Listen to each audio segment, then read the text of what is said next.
Delta 19 tahun 2021 ya, atau 2020. Di ruangan itu kita bertiga barengan kena. Barengan minggu itu. Saya di tengah, sebelah kanan saya cewek, sebelah kiri saya cowok. Barengan kita kena COVID Delta. Dari tiga itu yang kena tiga, saya doang yang selamat. Dua teman saya kanan kiri saya meninggal. Saya malah yang meninggal tuh di rumah sakit, WA-WAan. Yang cewek tuh kesinian, aduh Pak Adi saya nggak kuat nih. Dia bilang, saya sabar Bu. Dia meninggal. Saya bilang sabar-sabar, dia meninggal. Ya udahlah. Dia duluan dia. Iya. Yang cowok malah udah meninggal duluan.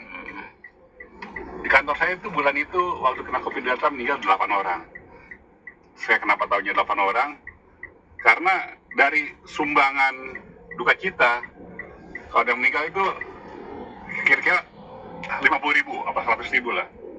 Nah itu berarti kok sumbangannya banyak banget. Saya lihat potongan gaji bulan ini, ternyata yang meninggal banyak, ada 8 gitu.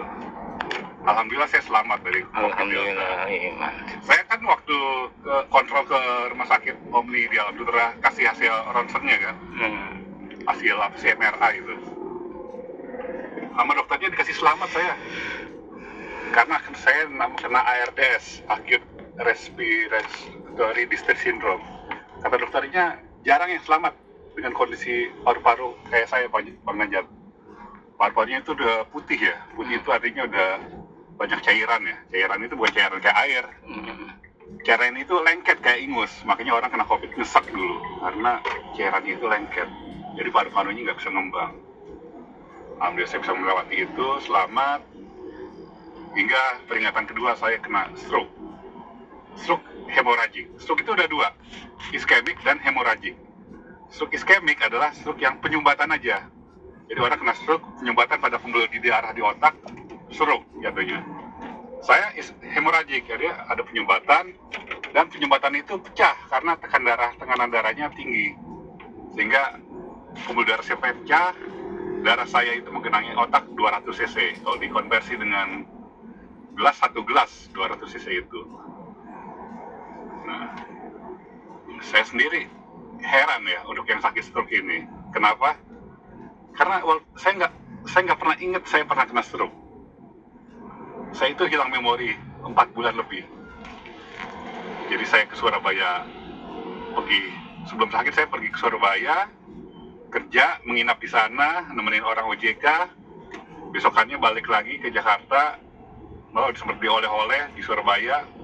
Sampai di Jakarta, sebelum pulang ke rumah, emang saya Badung, saya ngopi di Pantai Indah Kapuk. Kalau ngobrol perkara iman bagus nih, ngopi beneran ini, ngopi hitam.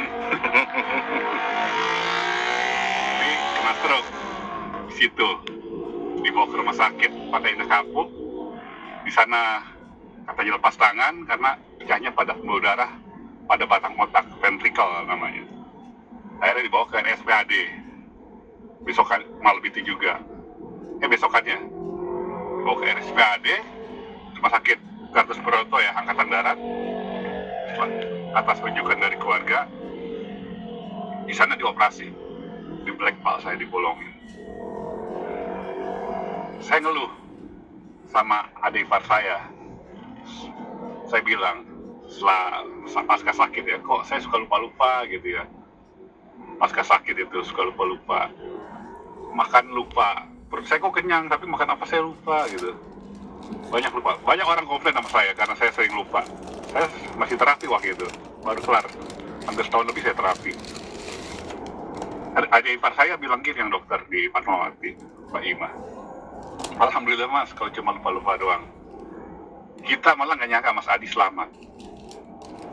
Karena dokter yang mau operasi udah bilang kemungkinan ini meninggal di meja operasi.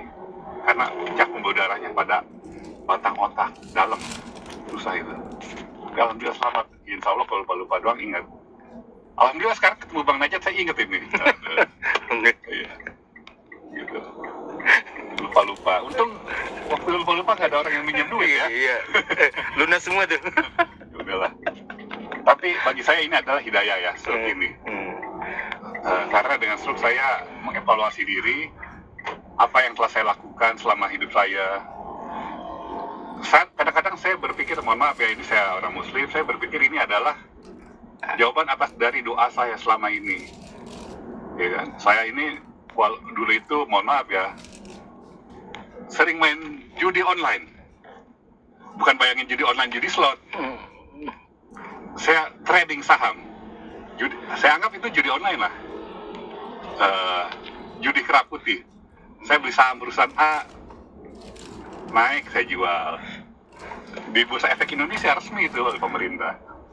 Beli saham. Emang niatnya tadinya tulus, long term, jangka panjang. Beli saham, nanti dapat kenaikan, dapat dividen, dijual, bagus. Niatnya begitu ya, jangka panjang. Tapi seiring saya bergaul dengan komunitas trader, broker, analis yang banyak berhubungan dengan pekerjaan saya, mereka memberikan informasi-informasi A1, artinya informasi penting yang orang tidak tahu. Dan juga saya juga, karena pekerjaan saya juga banyak membaca berita-berita ekonomi, berita bisnis, dan saya juga punya kemampuan untuk menganalisa kinerja perusahaan ya, laporan keuangannya saya analisa, sehingga akhirnya saya melihat peluang menguntungkan. Oh, ngapain investasi jangka panjang, ini saya bisa prediksi, saya beli saham ini, besok nih saham ini naik ya, sehingga saya mendapat keuntungan. Jadi asal teman-teman tahu ya, beli saham di Bursa Efek itu T+2. Jadi beli hari ini, bayarnya 2 hari kemudian. Beli hari Senin, bayarnya hari Rabu, karena T+2. Jadi beli hari ini, bayarnya 2 hari kemudian. Tapi sebelum saya bayar, hari ini, saya udah jual lagi, sehingga tidak